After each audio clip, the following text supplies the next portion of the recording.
In a few years' time, the demise of American Jews on the whole, from their peak of being great American patriots and disproportionately contributing to the United States' socio-economic successes, might very well be traced back to 2023 and 2024. Throughout these years, the records will show American Jewry was wrongly put under the microscope of the October 7th Iran, and Hamas-led massacres and kidnappings in Israel, having to answer for a war that the Jewish state did not start, and American Jews have virtually nothing to do with. If anything, Americans should be unequivocally wrapping their arms around America's Jewish communities during this tremendously trying time for American Jews, even for no other reason than the simple fact that whenever another minority in America is attacked, such as a black person, it seems like much of the United States rallies behind this minority's community and demands wide, sweeping justice for the injustices, perceived or real. Such has not remotely been the case for American Jews during the aftermath of October 7th.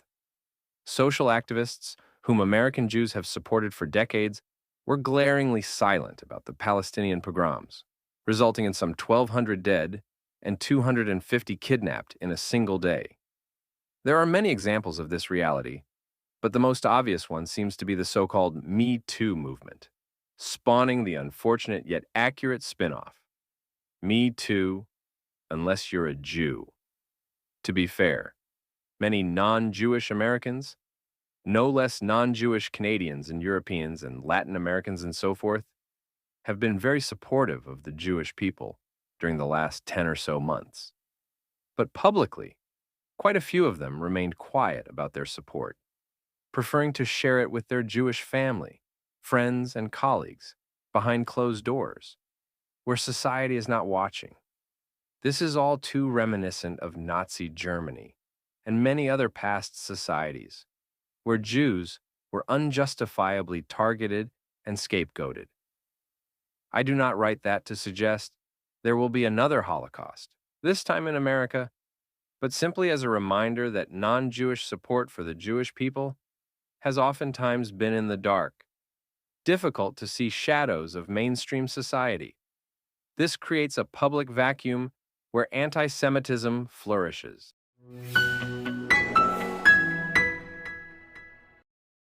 In today's America, the vast majority of anti-Semitism that generates real societal impacts is predominantly emanating not from right-wing neo-Nazis, but from the extreme left, which is slowly but surely hijacking the Democratic Party, despite many American Jews having been great supporters, both electorally and financially, of it. Any American Jew who, for whatever reason, still believes that left-wing anti-Semitism pales in comparison to right-wing anti-Semitism is living in the increasingly distant past, and their inability or unwillingness to update their beliefs with new, factual information, plus a massive sample size, poses as much a threat to American Jewry as anti-Semitism does. But don't just take it from me. An American Israeli Jew who has exclusively voted for Democratic political candidates up until now. Two very experienced American political pundits, neither of them Jewish and both Democrats, have in recent weeks claimed that the Democratic Party has a major anti-Jewish problem. One of them, CNN's Van Jones, recently said that anti-Semitism has become marbled into the Democratic Party. Jones suggested that this unfortunate reality could have led to the decision of Kamala Harris, the Democratic presidential candidate and current U.S. vice president, to sidestep Josh Shapiro as her vice presidential nominee. Shapiro is Jewish and the present-day Democratic governor of Pennsylvania, a state where he is decisively popular. As such, Shapiro was widely viewed as a top vice presidential candidate for the Harris campaign, who could help Harris carry Pennsylvania, a must-win state for her campaign. However, younger voters and so-called progressives in the Democratic Party balked at Shapiro as Harris's vice presidential nominee for his stance on the ongoing Israel-Hamas-Hezbollah war, as well as his historical support for the Jewish state. A number of voices on the far left have also attacked Shapiro during the last several weeks, accusing the governor of blindly supporting Israel's response to October 7th in Gaza. Some have labeled him, quote, Genocide Josh. Of course, there is no genocide taking place in Gaza by any stretch of the imagination, and the only parties in this conflict that have genocidal aims as a matter of policy and record are Hamas and Hezbollah, as well as their state sponsors, the jihadist, imperialist, fascist Qatar, and Islamic Republic of Iran. Still, the speculation that Shapiro was not tapped as Harris's vice presidential nominee because he is Jewish appears, at least from my vantage point, to be an oversimplification of the Harris campaign's decision-making process.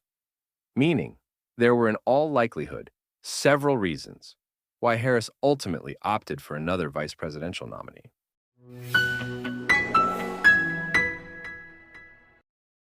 We American Jews cannot afford to overlook the fact that Shapiro, being Jewish and a justifiable supporter of Israel, was in all probability part of the Harris campaign's decision-making process. Harris herself is most definitely not an anti-Semite. Her husband is Jewish, on paper. More on this soon. But Harris now represents the Democratic Party, which has increasingly become the progressive party. And I am not talking about progressives who believe in social justice, economic inequality, publicly available healthcare and education, and so forth. Instead, I am talking about the quasi-progressives who subscribe to Marxism, an extremist, failed form of governance, and the maligned oppressor versus oppressed framework, which, in America, pits all quote-unquote people of color, the so-called oppressed, against quote-unquote white people, the so-called oppressors, and, unfortunately for American Jews on the whole, we are grouped into this so-called white oppressor class, regardless if we are actually white. Indeed, many are not. Harris might not be one of these quasi-progressives herself, but she has significantly championed their cause and given them a platform while in public office.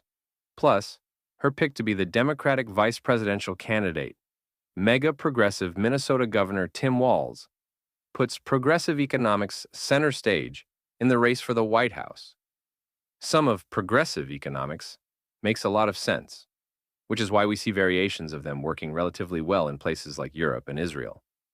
But progressive economics in America could very well include artificially and arbitrarily government-imposed redistribution of wealth from the oppressor class to the oppressed class, which would only make the oppressed actual oppressors and the oppressors actually oppressed.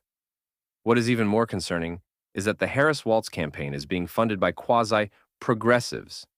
For example, a progressive coalition just announced $25 million in support for Harris. And there are no free lunches in politics.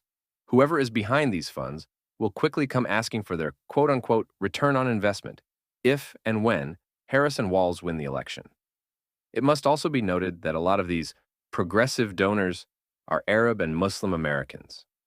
On the surface, this might not seem entirely suspicious for American Jews, at least in part because many American Jews do not encounter Arab and Muslim Americans on a daily basis, which means they have little to no idea about many of these Arab and Muslim Americans' psyche and culture. It goes without being said that there are many Arab and Muslim Americans who are more or less similar to American Jews. They want to live comfortably, earn a decent living, take care of their family and friends, and not cause any trouble. But there are also many Arab and Muslim Americans who are deeply anti-Semitic, such as Osama Siblani, a Michigan-based publisher of the Arab American News, who has praised Hamas and Hezbollah and claimed the U.S. government was, quote, bought by the Zionist lobby. In February, several senior Biden administration officials met with Siblani against the backdrop of thousands of Arabs and Muslims in Michigan, another consequential swing state in the upcoming presidential election, denouncing the Biden-Harris White House for having, quote, blood on their hands, right? That is, supporting Israel's make-believe genocide in Gaza. But for the sake of desperate political points, Biden and now Harris are heavily courting these anti-Semitic, even America-hating Arab and Muslim Americans. And only God knows what Harris is promising them in return for their electoral and financial support. However, I can all but assure you that these promises will be detrimental to American Jews on the whole in the U.S.-Israel relationship, for they already are.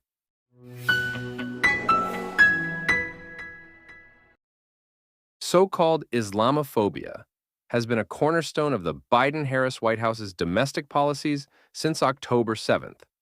Even though predominantly left-wing, anti-Semitism is through the roof in the U.S. following that dreadful day. Basically, what Biden and Harris have been saying between the lines is anti-Semitism is acceptable, including in our own party, but Islamophobia is absolutely not. To add insult to injury, Biden's national security advisor, Jake Sullivan, seemed to have randomly promoted, and I am being facetious, Maher Bitar to a new position on the United States National Security Council. Bitar is a former anti-Israeli activist of Palestinian descent who has hosted conferences praising Islamic terrorism, jihad. And now this man is on the National Security Council, the senior most official responsible for coordinating U.S. government intelligence and defense policy. Yes, you heard that correctly. All these anecdotes lead me to believe that it is very likely Harris did not choose the popular governor, Josh Shapiro, to be her vice presidential candidate, at least in part, because he is Jewish. Privately, she was probably feeling pressure from certain portions of her voter and donor base to go with anyone but a Jew, even if a Jew will give her a much better chance of winning the battleground state of Pennsylvania and thus emerging victorious in the presidential election.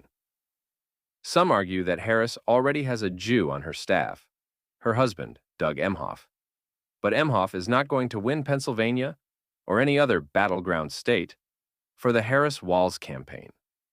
And as far as him being Jewish, the man practically puts token in token Jew. For one thing, his daughter Ella, from a previous marriage, joined a fundraiser for, quote-unquote, Gaza's children, to her Instagram page, which has 315,000 followers, even as it has been well documented that the terror groups Hamas and Palestinian Islamic Jihad have charities posing as humanitarian organizations to circumvent international sanctions. Then, in December, Doug Emhoff took to social media to tell a completely inaccurate, politically manufactured story about Chanukah, a post that he soon after deleted after realizing how absurdly off base his Judaism is. And a couple weeks ago, just a few days before President Biden dropped out of the presidential race, Emhoff chaired an interfaith roundtable where he discussed the Biden administration's plans to soon release new federal guidance on combating Islamophobia. In other words, Emhoff is the only type of Jew that Jew haters tolerate, the one who feeds other Jews to a crocodile without realizing that it will eat him too. And yet, Harris sidestepping Josh Shapiro is only the tip of the iceberg for the downfall of Jews in America.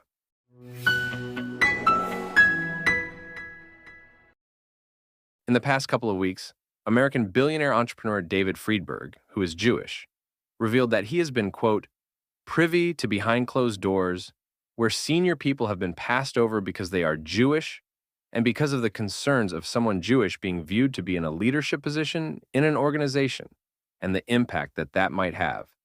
Friedberg said that essentially the chief rationale, if we can call it that, behind such anti-Jewish decisions is that these organizations do not want to deal with the so-called pro-Palestinian, really anti-Jewish, mayhem, which now targets anything related to Jews and Jewish people, even when it has nothing to do with Israel or even Judaism.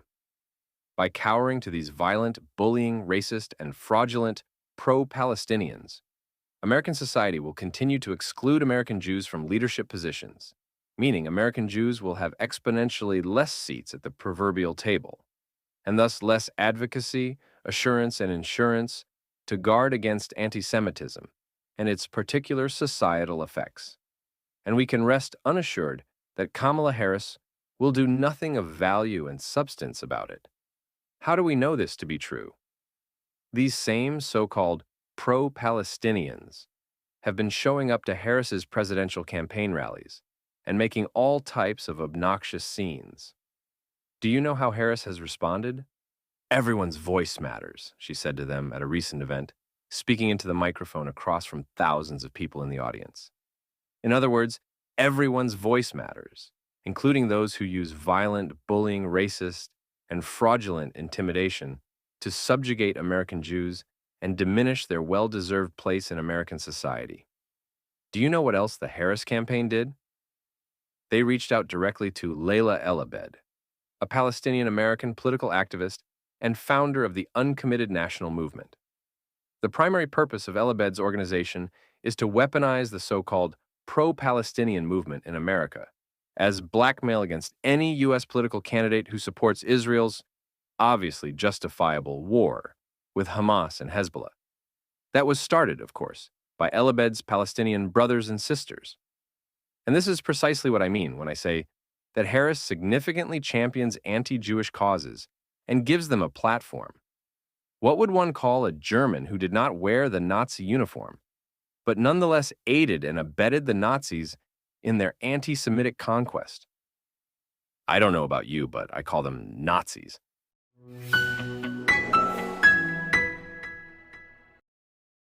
There are plenty of American Jews who fault Israel's current right-wing government and its decision-making during the Israel-Hamas-Hezbollah war for the dramatic increase in left-wing anti-Semitism within American politics. For those in this boat, they are suffering from recency bias. If you read history since the country's founding in 1948, the Democratic Party almost always had issues with Israel's decisions and actions during wars that Israel did not start but was forced into by its anti-Semitic, genocidal Arab neighbors. And here's the kicker. From 1948 through the late 1970s, Israel was largely run by left-wing governments. So the idea that Israel's current right-wing government somehow deserves blame for left-wing anti-Semitism within American politics is absurd, and I am being generous. Not just because it is historically inaccurate, but also because this is part of the pro-Palestinian propaganda that far too many American Jews have been swallowing. What's more, there are plenty of American Jews who think that this whole pro-Palestinian mayhem is just a temporary circus, which is exclusively, or at least mainly, related to the Israel-Hamas-Hezbollah war. In other words, once this war inevitably dies down, so too will these pro-Palestinian Pied Pipers. If only that was the case. Unfortunately, the pro-Palestinian, really anti-Jewish masked as pro-Palestinian banner, has been decades in the making. One portion of it, the BDS movement, and which explicitly seeks to convince countries and companies to boycott, divest from, sanction Israel, was founded in 2005. If you visit the BDS website, you will find lists of Israeli products and businesses to boycott. Note that these are not only Jewish products and businesses from Judea and Samaria, also known as the West Bank, but products and businesses in Israel proper. This is the key. The BDS movement, just one facet of the so-called pro-Palestinian, really anti-Jewish banner, does not desire a two-state solution to the Israeli-Palestinian conflict. It seeks to flat-out destroy Israel, the very same craving that unites Hamas, Palestinian Islamic Jihad, Hezbollah, Qatar, and the Islamic Republic of Iran. Many so-called pro-Palestinians proclaim that they do not hate Jews. No, of course not. They just hate Zionists. What they don't realize, or do realize and simply think that the rest of us are just a bunch of dumb fucks, is that roughly 90% of American Jews are Zionists, and roughly 90% of the entire world Jewish population are Zionists. In effect, these so-called pro-Palestinians hate 90% of Jews, which is another way of saying they hate Jewish people and make an exception for 10% of Jews who agree with their destroy the Jewish state ideology. So, yes, the current war will inevitably die down, but the increasing and more wide-ranging left-wing anti-Semitism in American politics is going nowhere. In technology terms, anti-Semitism is not a bug in the Democratic Party. It is becoming one of the party's features.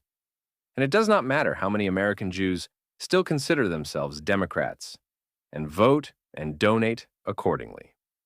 The so-called pro-Palestinian, that is anti-Jewish crowd and its supporters, are becoming a more lucrative voter and donor base than Democratic American Jews. one that will eventually render Democratic American Jews' votes and political donations insignificant. I get it, though. Many American Jews do not just vote purely through a Jewish lens. There are many other non-Jewish issues that are near and dear to them, and each person is perfectly entitled to determine which issues are most important to them, free of judgment, and vote accordingly. But many American Jews do not realize that it does not matter how good of an American they think they are being. They will tell you, for instance, that a vote for Kamala Harris is a vote for American democracy. That might be true, keyword, might, but you know what else is true? American Jews are first and foremost Jews, not because they define themselves as such, but because society defines them as such. And during the last 2,000 or so years, quite an extensive sample size if you ask me, Jews have never really been protected in non-Jewish societies, even and especially in places where they thought they had it good.